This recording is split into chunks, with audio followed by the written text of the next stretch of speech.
থেকে আসছেন আমাদের সম্মানীয় ভারত সরকারের মন্ত্রী মনোহর লাল খট্টারজি এবং আমাদের যারা প্রভারীরা আছেন তারা থাকবেন, আমাদের সম্মানীয় সভাপতি এবং বিরোধী দলনেতা থাকবেন এবং প্রায় ২৭০০ কার্যকর্তা যারা প্যান বেঙ্গল থেকে এসেছেন, যারা দায়িত্বে রয়েছেন, বিশেষ বিশেষ দায়িত্বে যারা রয়েছেন তারা আসছেন।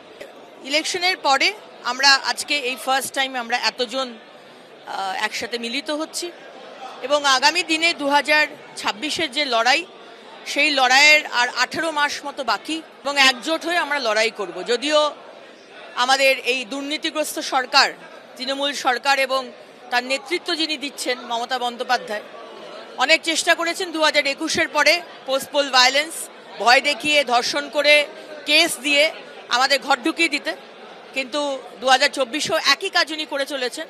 কিন্তু আমরা একজোট হয়ে লড়াই করব, একটা মিনিট আর বাকি নেই নষ্ট করার। লোকসভা ভোটে বিজেপির ভরাডুবি। সম্প্রতিতে 4 রাজ্য বিধানসভা উপনির্বাচন হলেও সেই উপনির্বাচনেও বিজেপির ঝুলি কিন্তু শূন্য।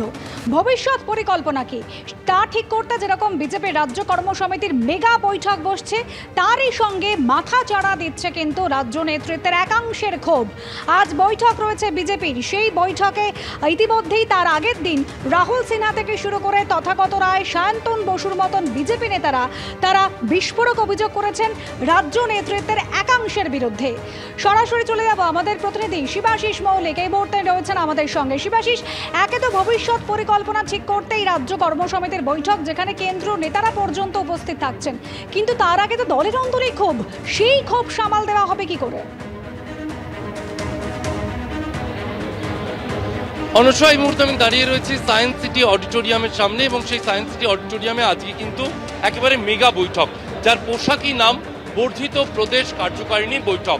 বিজেপির এই বর্ধিত প্রদেশ কার্যকারিণী বৈঠকে সেখানে কিন্তু যে ছবিটা দেখা যাচ্ছে তাতে কিন্তু ২৭০০ জন কার্যকর্তা, তাদেরকে কিন্তু আমন্ত্রণ জানানো হয়েছে আজকের এই বৈঠকে যোগ দেওয়ার জন্য এবং একেবারে রাহুল সিনহা, সুকান্ত মজুমদার, দিলীপ ঘোষ, শুভেন্দু অধিকারী, এর পাশাপাশি কেন্দ্রীয় পর্যবেক্ষকরা সুনীল বনসাল, অমিত মালব্য, আরশা লাকড়া, তারা যেমন থাকবেন, তেমনি বিশেষ অতিথি হিসেবে কেন্দ্রীয় মন্ত্রী মনোহর লাল খট্টার, তাকে কিন্তু আজকে আমন্ত্রণ জানানো হয়েছে। তিনি আসছেন এই পশ্চিমবঙ্গের বর্ধিত প্রদেশ কার্যকারিণী বৈঠকে যোগ দিতে।